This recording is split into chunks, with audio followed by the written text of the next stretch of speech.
Hey, welcome back to my channel. Today I got a quick lesson for you on chord pairings. I'm talking about the G chord and the C chord. And let's start here on playing the G. One way to think about playing this chord is with starting it with the root with your third finger here on the third fret and having your index finger just out on not fretting anything. Thumb is right behind the middle finger as usual. And what I'm going to do is I'm going to go from the G chord to the E minor chord. I'm going to keep my middle finger down and I'm only going to move this third finger down to the fourth string on the second fret.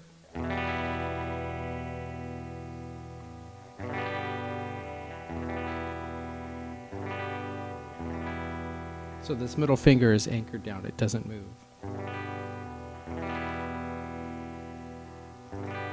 I'm only moving just this one finger down, and this finger is coming off of the high E string.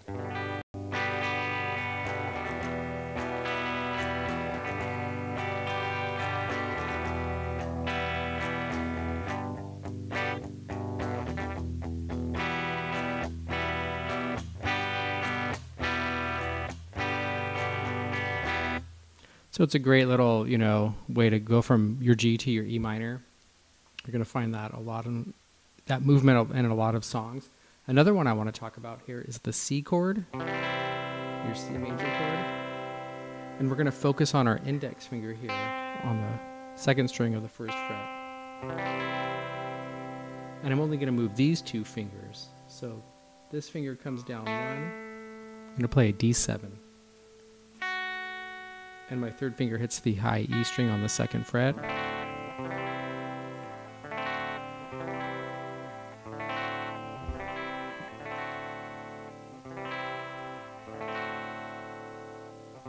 Just makes it for a smooth chord pairing, nice chord transition.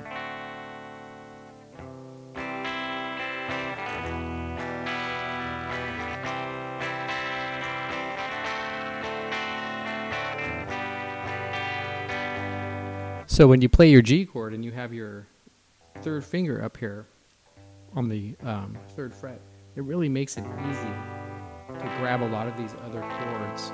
Another one you can think of is your A minor. Once again, we're focusing here on this index finger on the first fret, the second string. We're going to go to an F chord, and I'm going to play the F this way. And my third finger here on the fifth string. Pinky here is on the fourth string down. These are on the third fret. Middle finger, A string, the A note.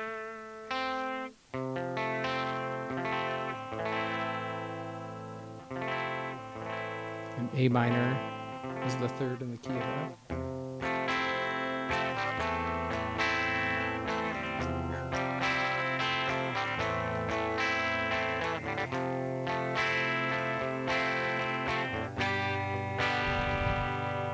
So I can go from this F really easily to this, back to the G.